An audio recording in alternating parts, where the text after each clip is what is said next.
नमस्कार। आज का विषय है वाक्य विचार। आज इस वीडियो में वाक्य के बारे में हम विस्तार पूर्वक समझेंगे। तो आइए शुरू करते हैं कि शब्दों के मेल से वाक्य बनता है। शब्दों के मेल से क्या बनता है? वाक्य बनता है। जैसे यहाँ उदाहरण में देखिए, पीटर गिटार बजाता है। अब यहाँ देखिए, इन तीन शब्दों को इकट्ठा कर दिया गया एक समूह में, ठीक है, लिख दिया गया, तो यहाँ एक वाक्य बन गया। ये तीनों शब्द अथवा पद जब एक समूह में सुचारू रूप से लिख दिए गए तो क्या हुआ? एक वाक्य बन गया। वाक्य क्या बन गया? पीटर गिटार बजाता है। पीटर क्या बजाता है? गिटार बजाता है, ठीक है। लेकिन अब आपको ध्यान देना है कि शब्द अथवा पद मिले और वाक्य बन जाए, ऐसा भी हमेशा नहीं होता है, बार बार ऐसा भी नहीं होता है। क्यों? क्योंकि वाक्य तो तब बनता है कि जब सही क्रम में शब्द मिलते। अगर मान लीजिए पीटर गिटार बजाता है, इसको हम व्युत्क्रम में लिख दें या उलट कर के लिख दें कि गिटार बजाता पीटर है, तो वाक्य तो बना पर सही से नहीं वाक्य बना, ठीक है। तो वाक्य तो तब बनता है जब शब्द सही क्रम में मिलते हों और कोई एक अर्थ निकलता हो, अर्थात उनका सार्थक समूह बने, तो वहाँ क्या बनेगा? वाक्य बनेगा। जैसे देखिए, है गिटार पीटर बजाता, हमने आपको क्या कहा है? व्युत्क्रम कर दिया जाए, ठीक है। तो और यहाँ देखिए, ये सही मेल नहीं है। क्या है? सही मेल नहीं है। यह मेल क्या है? अटपटा है, इसका सही मेल नहीं है, इसलिए यह कोई वाक्य नहीं हुआ। पीटर गिटार बजाता है, यह मेल सही क्रम में हुआ है, यह सार्थक मेल है, इसलिए यह एक वाक्य हुआ। अब देखिए, वाक्य कहते किसे हैं? कि सार्थक शब्दों का व्यवस्थित समूह जो हमारे विचारों अथवा हमारे भावों को पूर्ण रूप से प्रकट करता है, या हमारे विचारों अथवा भाव को पूर्ण रूप से स्पष्ट करता हो। क्या स्पष्ट करता हो? सार्थक शब्दों का व्यवस्थित समूह, ठीक है। वह क्या कहलाता है? वही वाक्य कहलाता है। एक बार फिर से देखिए कि सार्थक शब्दों का व्यवस्थित समूह जो हमारे विचारों एवं भावों को पूर्ण रूप से स्पष्ट अथवा प्रकट करता है, वह क्या कहलाता है? वाक्य कहलाता है। अब देखिए, वाक्य के कितने अंग होते हैं? वाक्य के दो अंग होते हैं। पहला उसमें क्या है? उद्देश्य, और दूसरा क्या है? विधेय, ठीक है। वाक्य के अंग में पहला क्या है? उद्देश्य होता है और दूसरा क्या होता है? विधेय होता है। अब यहाँ देखिए, उद्देश्य क्या है और विधेय क्या है। उद्देश्य वाक्य का वह अंग होता है, ठीक है, कि जिसके बारे में कुछ कहा जाए, जिसके बारे में कुछ कहा जाए उसे क्या कहा जाता है? उद्देश्य कहा जाता है। अर्थात आगे हम आपको बताएंगे अभी कि उद्देश्य क्या होता है? कर्ता होता है, ठीक है, कि जिसके बारे में कुछ कहा जाए वह क्या कहलाता है? उद्देश्य कहलाता है। और विधेय क्या कहलाता है? उद्देश्य के बारे में जो कुछ भी कहा जाता है वह क्या कहलाता है? विधेय कहलाता है। जैसे देखिए, उदाहरण के जरिए आप समझिए कि राम पुस्तक पढ़ता है। अब इसमें राम क्या है? राम इसमें उद्देश्य है। उद्देश्य क्या होता है? हमने बताया कर्ता होता है, ठीक है। और कर क्या रहा है? उद्देश्य जो राम है अर्थात जो कर्ता है वह क्या कर रहा है? तो वह कुछ कर रहा है ना, क्रिया कर रहा है। क्रिया क्या होता है? विधेय होता है। अभी आगे हम विस्तार पूर्वक आपको बताएंगे, ठीक है। तो राम इसमें क्या हुआ? उद्देश्य हुआ, और पढ़ता है क्या हुआ? इसमें विधेय हुआ। अब इस प्रकार से आप देखिए वाक्य के भेद, ठीक है। वाक्य के भेद दो आधार पर किए जाते हैं। कौन कौन? जैसे देखिए, पहला है रचना के आधार पर वाक्य के भेद किए जाते हैं, और दूसरा क्या है? अर्थ के आधार पर वाक्य भेद किए जाते हैं। इस प्रकार से आप देखिए कि वाक्य भेद किन किन आधारों पर किए जाते हैं, ठीक है। अब इस पाठ में आपको हम बताएंगे कि रचना के आधार पर वाक्य के भेद कितने प्रकार के होते हैं, या किस प्रकार से रचना के आधार पर वाक्य भेद किए जाते हैं, ठीक है। रचना के आधार पर वाक्य के कितने भेद होते हैं? रचना के आधार पर वाक्य के 3 भेद होते हैं। कौन कौन से होते हैं? पहला है सरल वाक्य, दूसरा संयुक्त वाक्य, और तीसरा है मिश्र वाक्य, ठीक है। ये रचना के आधार पर वाक्य के 3 प्रकार हैं अथवा 3 भेद हैं। पहला क्या होता है? सरल वाक्य। सरल वाक्य क्या होता है? कि जहाँ वाक्य में एक वाक्य और क्रिया अंत में हो, ठीक है। एक ही वाक्य जहाँ हो और क्रिया अंत में हो, मतलब एक ही उद्देश्य और एक ही विधेय हो, वहाँ क्या होता है? सरल वाक्य होता है। और संयुक्त वाक्य क्या होता है? 2 वाक्य, दोनों प्रधान वाक्य होते हैं, और इन दोनों शब्दों को जोड़ने वाला जो इन दोनों वाक्य जो होते हैं, वे कौन कौन से शब्द होते हैं जो इन दोनों वाक्यों को जोड़ते हैं? और व्यवस्थित करते हैं तो उसमें देखिए और, परंतु, लेकिन, अथवा, क्योंकि, इसलिए, इन सभी शब्दों से जो दो वाक्य आपस में जुड़े होते हैं वो संयुक्त वाक्य होते हैं। इसमें दोनों वाक्य प्रधान होते हैं, दो वाक्य आपस में जुड़ेंगे, दोनों प्रधान होंगे और जोड़ने का काम बीच में और, परंतु, लेकिन, अथवा, क्योंकि, इसलिए, इस प्रकार से इन शब्दों के द्वारा यह वाक्य जुड़ा होता है, संयुक्त वाक्य होता है। और मिश्र वाक्य क्या है कि जहाँ दो वाक्य होते हैं उसमें एक वाक्य प्रधान होता है और दूसरा जो वाक्य होता है वो आश्रित वाक्य होता है। ठीक है, इन शब्दों से ये वाक्य जुड़े होते हैं। कौन कौन कौन शब्द हैं कि जो, जिसमें, ज्यों, त्यों, जितना, यदि, तो, जैसा, वैसा, जब, तब। ठीक है, इन वाक्यों से मिश्र वाक्य जुड़े होते हैं। मिश्र वाक्य में एक प्रधान वाक्य होता है और बाकी उस पर क्या होते हैं, आश्रित वाक्य होते हैं। एक, दो, तीन भी वाक्य हो सकते हैं पर एक प्रधान वाक्य होगा और बाकी वाक्य उस पर आश्रित रहेंगे। ठीक है, लेकिन संयुक्त वाक्य में दो वाक्य रहेंगे और दोनों ही वाक्य प्रधान रहेंगे। संयुक्त वाक्य में जो जोड़ने का चिन्ह है या जोड़ने के लिए जो शब्द प्रयोग किए जाते हैं वो क्या क्या हैं, एक बार फिर से आप देख लीजिए कि और, परंतु, लेकिन, अथवा, क्योंकि, इसलिए। ठीक है, ये संयुक्त वाक्य में जोड़ने का काम करते हैं। और मिश्र वाक्य में जो जोड़ने का काम करते हैं वो क्या है कि जो, जिसमें, ज्यों, त्यों, जितना, यदि, तो, जैसा, वैसा, जब, तब, ये सारे शब्द जहाँ जोड़ने का काम करें, आपको जिस भी वाक्य में ये सारे शब्द जोड़ने के काम में मिल जाए वहाँ क्या होगा, मिश्र वाक्य होगा। और जहाँ ये सारे शब्द मिल जाए वहाँ क्या होगा, संयुक्त वाक्य होगा। ये आप संयुक्त वाक्य और मिश्र वाक्य को पहचान सकते हैं इन शब्दों के माध्यम से। ठीक है, सरल वाक्य क्या है आइए विस्तार से पढ़ते हैं कि वाक्यों में, जिन वाक्यों में एक या एक से अधिक उद्देश्य तथा एक ही विधेय हो उसे सरल वाक्य कहते हैं। जिन वाक्यों में एक या एक से अधिक उद्देश्य हो, उद्देश्य मतलब कर्ता एक अथवा एक से अधिक भी हो सकता है लेकिन उसका विधेय क्या होगा, विधेय एक ही हो। विधेय क्या हो, विधेय एक ही हो, वहाँ क्या होता है, वहाँ सरल वाक्य होता है। ठीक है, जैसे देखिए अध्यापिका पढ़ाती है। अब यहाँ देखिए कर्ता क्या हुआ, अध्यापिका, अध्यापिका और क्या हुआ, इसमें उद्देश्य हुआ और विधेय क्या है, पढ़ाना। ठीक है, तो पढ़ाना विधेय है, तो एक उद्देश्य और एक विधेय है, तो यहाँ क्या है, सरल वाक्य है। सुषमा ने गीत गाए, सुषमा इसमें उद्देश्य है और गाय क्या है, विधेय है। इसमें एक उद्देश्य और एक विधेय है, तो यहाँ क्या हुआ, सरल वाक्य हुआ। अब आगे देखिए, नवीन और अशोक आज मिले, नवीन और अशोक आज मिले। अब यहाँ आप देखिए हमने आपको ऊपर स्पष्ट रूप से बताया है कि जिन वाक्यों में एक या एक से अधिक उद्देश्य हों, अब यहाँ देखिए एक से अधिक उद्देश्य, नवीन और अशोक तो उद्देश्य है ना, मतलब कर्ता दो है ना, एक नवीन है और एक अशोक है। तो यहाँ देखिए हमने ऊपर आपको स्पष्ट कर दिया है कि एक अथवा एक से अधिक उद्देश्य हो परंतु विधेय एक ही हो, तो वहाँ सरल वाक्य होता है। अब यहाँ विधेय क्या है, मिलना, और उद्देश्य क्या है, नवीन और अशोक। दोनों उद्देश्य कार्य क्या कर रहे हैं, विधेय क्या कर रहे हैं, मिलने का विधेय कर रहे हैं, मतलब एक ही विधेय है, तो यहाँ क्या है, सरल वाक्य है।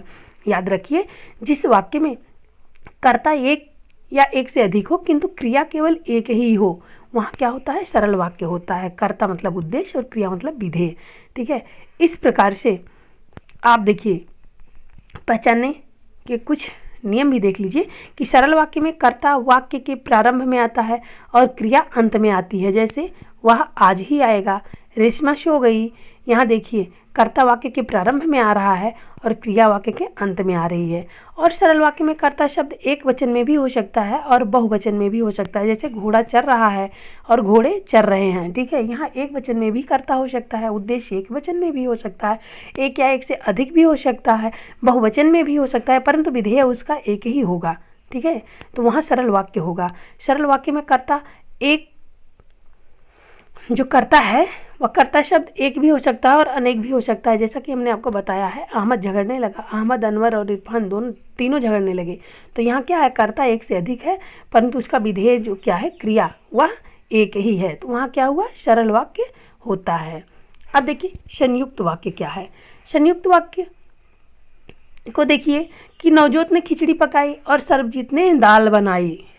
नवजोत ने खिचड़ी पकाई और सर्वजीत ने क्या बनाई, दाल बनाई। ठीक है, अब यहाँ देखिए इन वाक्यों में, इस वाक्य में दो दो क्रियाएं आई हैं। ठीक है, क्या क्या, नवजोत ने खिचड़ी पकाई, वाक्य एक ही है, नवजोत ने खिचड़ी पकाई और सर्वजीत ने दाल बनाई। अब इस वाक्य में दो दो क्रियाएं आई हैं, इस प्रकार से पकाने का काम और बनाने का काम दोनों किया गया है और दोनों क्रियाएं क्या है, आपस में स्वतंत्र हैं। दोनों वाक्य आपस में स्वतंत्र हैं। जैसे देखिए, नवजोत ने खिचड़ी पकाई एक वाक्य हुआ और सरबजीत ने दाल बनाई या एक वाक्य हुआ।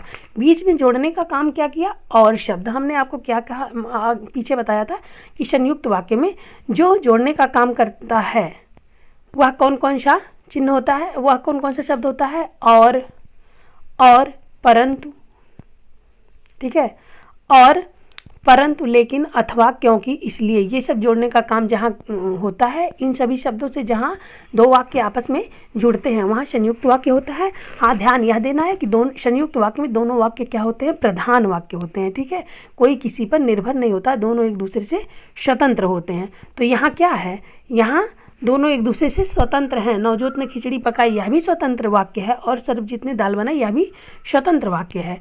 अब देखिए, इस वाक्य में दो दो क्रियाएं आई हैं, पकाने का काम और बनाने का काम, आपस में दोनों स्वतंत्र हैं, अर्थात ये दोनों काम स्वतंत्र रूप से हो रहे हैं। पहली क्रिया पकाना के लिए कर्ता नवजोत है, अर्थात नवजोत ने खिचड़ी पकाई, स्वतंत्र और सरल वाक्य है। इसी प्रकार सरबजीत ने दाल बनाई, यह भी स्वतंत्र और सरल वाक्य है। ये दोनों स्वतंत्र और सरल वाक्य आपस में मिलकर एक वाक्य बन गए हैं। जब दो सरल वाक्य आपस में मिलते हैं और दोनों स्वतंत्र होते हैं और योजक चिन्ह से जुड़े हुए हैं ये दोनों वाक्य, इसलिए यहाँ क्या है, यह संयुक्त वाक्य है। याद रखिए, हमने आपको बताया है कि जिस वाक्य में दो या दो से अधिक सरल वाक्य आए हों किंतु वे सभी एक दूसरे से स्वतंत्र हों, उसे संयुक्त वाक्य कहा जाता है। संयुक्त वाक्य के कुछ उदाहरण इस प्रकार से हैं। मैं 6ठी कक्षा में पढ़ता हूँ और मेरी बहन 4थी कक्षा में। ठीक है, हरी बत्ती हुई और गाड़ियाँ चल पड़ी। हरी बत्ती हुई, यहाँ एक वाक्य है, और गाड़ियाँ चल पड़ी एक वाक्य है, और यहाँ बीच में योजक चिन्ह है। ठीक है, शब्द है, और शब्द से ये दोनों वाक्य जुड़ रहे हैं आपस में, इसलिए ये क्या हुए, संयुक्त वाक्य हुए। शोर हो रहा था इसलिए तुम्हारी आवाज़ सुनाई नहीं पड़ी। मैंने कुछ नहीं खरीदा क्योंकि मेरे पास पैसे नहीं थे। यहाँ देखिए, इन सभी वाक्यों में दो दो वाक्य आपस में मिले हुए हैं, दोनों वाक्य एक दूसरे से स्वतंत्र हैं। ठीक है, और इसलिए दोनों आपस में मिले हैं। दो स्वतंत्र वाक्य जब आपस में मिलते हैं, दोनों प्रधान वाक्य भी रहते हैं, तो वहाँ क्या होता है, संयुक्त वाक्य होता है। अब आइए देखते हैं मिश्रित वाक्य। मिश्रित वाक्य क्या है, इन वाक्यों को देखिए जो यहाँ दिया गया है कि गौतम ने कहा कि शबाना पटना जाएगी। गौतम ने क्या कहा, शबाना पटना जाएगी। अब इस वाक्य में देखिए, गौतम ने कहा, यह क्या है, एक सरल वाक्य है। अब इसमें एक उद्देश्य है, एक विधेय है। गौतम उद्देश्य अर्थात करता है, और विधेय क्या है, कहना। ठीक है, अब जहाँ एक उद्देश्य एक विधेय हो वहाँ क्या हुआ, सरल वाक्य हुआ। तो गौतम ने कहा, यह क्या हुआ, यहाँ सरल वाक्य है। और शबाना पटना जाएगी, यह भी एक सरल वाक्य है, लेकिन यह पहले वाक्य पर आश्रित है। किस पर आश्रित है, पहले वाक्य पर। शबाना पटना जाएगी ऐसा किसने कहा, गौतम ने कहा है। ठीक है, तो जहाँ देखिए पहले वाक्य पर और बाकी एक प्रधान वाक्य होगा, बाकी सभी वाक्य उसी प्रधान वाक्य पर आश्रित होते हैं, वहाँ क्या होता है, मिश्रित वाक्य होता है। हमने ऊपर आपको विस्तार पूर्वक बताया है। अब यहाँ याद रखिए, जिस वाक्य में एक से अधिक सरल वाक्य आए हों और उनमें से एक वाक्य प्रधान हो और दूसरा वाक्य उस प्रधान वाक्य पर आश्रित हो, उसे क्या कहा जाता है, मिश्रित वाक्य कहा जाता है। मिश्रित वाक्य के कुछ उदाहरण इस प्रकार से हैं, जैसे देखिए, पिताजी चाहते हैं कि मैं डॉक्टर बनूं। पिताजी क्या चाहते हैं कि मैं डॉक्टर बनूं। मुझे ऐसा खिलाड़ी चाहिए जिसमें जोश हो। वह वही पुस्तक है जो मैंने तुम्हें दी थी। अब यहाँ देखिए, सरल वाक्य और मिश्र वाक्य, संयुक्त वाक्य किस प्रकार से एक ही वाक्य को सरल वाक्य को ही मिश्र वाक्य में और संयुक्त वाक्य में परिवर्तित किया जाता है, उसका विधि या उसका तरीका यहाँ देखिए। मैंने एक मोटा लड़का देखा, या क्या हुआ, सरल वाक्य हुआ। मैंने क्या देखा, एक मोटा लड़का देखा। मैंने एक मोटा लड़का देखा, यहाँ एक ही उद्देश्य है और एक ही विधेय है। मैंने उद्देश्य है और क्या विधेय क्या है, देखना। ठीक है, मैंने क्या देखा, मैंने एक मोटा लड़का, ये क्या हुआ, उद्देश्य हुआ। देखना क्या हुआ, विधेय हुआ। ठीक है, तो इस प्रकार से यहाँ सरल वाक्य हुआ। अब इसी वाक्य को मिश्र वाक्य में जब परिवर्तित करना है तो क्या होगा, मैंने एक लड़का देखा। मैंने एक लड़का देखा, एक सरल वाक्य हो गया। जो मोटा था, दूसरा सरल वाक्य हो गया। तो पहले वाले वाक्य पर दूसरा वाला वाक्य क्या है, आश्रित है। जो मोटा था, कौन मोटा था, कि जिस लड़के को मैंने देखा वह क्या था, मोटा था। इस प्रकार से यह क्या हुआ, मिश्र वाक्य हुआ। और इसी वाक्य को संयुक्त वाक्य में बदलना है। तब देखिए, मैंने एक लड़का देखा और वह मोटा था। मैंने एक लड़का देखा, यह भी एक सरल वाक्य है, और वह मोटा था, यह भी एक सरल वाक्य, और दोनों सरल वाक्य एक दूसरे से स्वतंत्र सरल वाक्य हैं। ठीक है, दोनों वाक्य प्रधान हैं और दोनों स्वतंत्र हैं, तो इसलिए यहाँ क्या हुआ, यहाँ संयुक्त वाक्य हुआ। ठीक है, अब इस प्रकार से हमने आपको वाक्य के बारे में विस्तार पूर्वक बताया। अब आगे इस पाठ पर आधारित कुछ प्रश्न हैं जिनका उत्तर हम समझेंगे। जैसे देखिए, शब्दों के किस प्रकार के समूह को वाक्य कहते हैं। शब्दों के किस प्रकार के समूह को वाक्य कहते हैं। अब यहाँ देखिए कि सार्थक शब्दों के व्यवस्थित समूह को क्या कहा जाता है, वाक्य कहा जाता है। सार्थक शब्दों के व्यवस्थित समूह को वाक्य कहते हैं। अगला देखिए कि वाक्य के भेद किस आधार पर होते हैं। तो वाक्य के भेद दो आधार पर होते हैं। पहला रचना के आधार पर और दूसरा क्या है, अर्थ के आधार पर। अब अगला प्रश्न देखिए, वाक्य के कितने अंग होते हैं।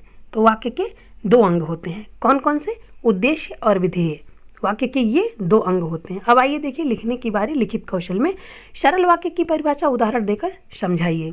तो जिन वाक्यों में एक या एक से अधिक उद्देश्य होता है किंतु विधेय एक ही होता है, उसे सरल वाक्य कहते हैं। जैसे अध्यापक पढ़ाता है, राम और श्याम स्कूल जाते हैं। अब यहाँ एक ही उद्देश्य और एक ही विधेय है। अध्यापक उद्देश्य है और पढ़ाना विधेय है। तो एक ही उद्देश्य और एक ही विधेय जिस वाक्य में होता है वहाँ सरल वाक्य होता है। और उद्देश्य एक या एक से अधिक भी हो सकते हैं परंतु विधेय एक ही हो। जैसे देखिए कि राम और श्याम स्कूल जाते हैं, तो राम और श्याम, यहाँ देखिए उद्देश्य दो हैं, मतलब कर्ता दो हैं, लेकिन क्रिया क्या है, एक ही है। विधेय क्या है, एक ही है। क्या है विधेय, स्कूल जाना। तो इस प्रकार से जहाँ उद्देश्य एक या एक से अधिक हो परंतु विधेय एक ही हो, वहाँ क्या होता है, सरल वाक्य होता है। ख वाला देखिए, संयुक्त वाक्य की परिभाषा उदाहरण देकर समझाइए। ठीक है, तो जिस वाक्य में दो या दो से अधिक सरल वाक्य हों किंतु वे सभी एक दूसरे से स्वतंत्र हों, उसे संयुक्त वाक्य कहा जाता है। जैसे मोहन घर जा रहा था और रमा भी घर जा रही थी। यहाँ क्या है, मोहन घर जा रहा था, एक सरल वाक्य हुआ, और रमा भी घर जा रही थी, यह भी एक सरल वाक्य हुआ। तो दो सरल वाक्य जो दोनों एक दूसरे से पूर्ण रूप से स्वतंत्र हों और दोनों आपस में जहाँ मिलते हैं वहाँ क्या होता है, संयुक्त वाक्य होता है। अगला है मिश्रित वाक्य की परिभाषा उदाहरण देकर समझाइए। मिश्रित वाक्य क्या है। अब यहाँ देखिए कि जिस वाक्य में एक से अधिक सरल वाक्य आए हों और उनमें से एक वाक्य प्रधान हो और दूसरा वाक्य उस पर आश्रित हो, उसे क्या कहा जाता है, उसे मिश्रित वाक्य कहा जाता है। जैसे मुझे ऐसा खिलाड़ी चाहिए जिसमें जोश हो, यह वही पुस्तक है जो मैंने तुम्हें दी थी। अब यहाँ क्या है, मुझे ऐसा खिलाड़ी चाहिए, एक सरल वाक्य हुआ, जिसमें जोश हो, यह भी एक वाक्य हुआ, लेकिन यहाँ पहले वाक्य पर क्या है, आश्रित है। तो इस प्रकार से यहाँ क्या हुआ, यहाँ मिश्र वाक्य हुआ।